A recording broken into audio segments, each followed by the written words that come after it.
Hello అండి. Hi. Welcome to my YouTube channel angel Aarti dynamic ధార్మిక. నాకు యాక్చువల్‌గా 1 వీక్ అయితుంది ఫీవర్ వచ్చి. అస్సలు బాలేదు. సో, 2 డేస్ నుంచి నేను ఇంటి దగ్గరనే ఉన్నా. పిల్లలు ఇంటి దగ్గరనే ఉన్నారు. సో, మా పిల్లలు చూడండి నాకు పాలు తెచ్చిచ్చారు. అక్కడ వాళ్ళు నాతో పాటు తాగారు. పడిపోయిందని క్లీన్ చేస్తున్నారు. మా పెద్ద పాప ఇల్లు ఊకేసింది.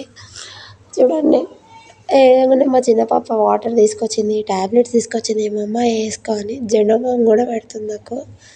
సో, టాబ్లెట్స్ అన్నీ తీసుకొచ్చిర్రు. అసలు ఏ ఇంట్లో అయితే ఆడపిల్ల ఉంటదో దేవుడు అన్ని చోట్ల ఉండలేడు కాబట్టి కొన్ని చోట్ల ఆడపిల్లల రూపంలో మనకి తన దగ్గరుండి చూసుకుంటాడు. అసలు ఆడపిల్లలు ఉంటే అసలు మనం అంత టెన్షన్ పడాల్సిన అవసరం లేదు. ప్రతి ఇంటికి ఒక ఆడపిల్ల ఉంటారు. అసలు ఆళ్ళుంటే మనం మనశ్శాంతిగా ఉండొచ్చు. బాలేకున్నా కొంచెం ఏదైనా ఉంటారు ఆడపిల్లలు.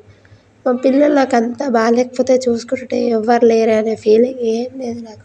అరే నాకేమైనా అయితే నా పిల్లలున్నారు చూసుకుంటారు. ఇద్దరు తోడుగా నాకు బాలేకపోతే నేను పడుకోనుంటే వాళ్ళే లేసి వాళ్ళ పని వాళ్ళే చేసుకొని నన్ను డిస్టర్బ్ చేయకుండా ఇంకా మా పెద్ద పాప అయితే తనే వాళ్ళ చెల్లికి అన్నం పెట్టింది, తినిపిచ్చింది, వాళ్ళ చెల్లిని చూసుకుంది.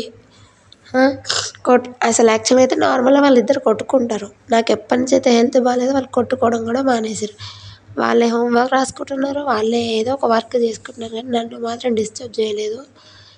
టాబ్లెట్స్ ఏసుకుంటే మా చిన్న పాప చూడండి ఎట్లా చూస్తుంది. బాలేదా? బావుందా? ఎట్లుంది మమ్మీ టేస్ట్ అని అడుగుతుంది.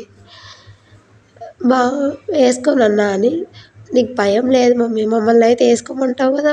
నన్ను ఏసుకోమని ఎట్లా సతాయిస్తావు అని చూస్తుంది. చూడండి ఎట్లా చూస్తుందో జెండు బామ్ పెడుతుంది. తర్వాత మా చిన్న పాప అయితే నాకసలు బాలేదని జెండు బామ్ పెట్టింది. నాకు కోసేపు కాలు పట్టింది. పడుకోబెట్టి జో కూడా కొట్టేసింది. వాళ్ళ టెడ్డీ బేర్‌తోని ఆడుకుంటారు అట్లా.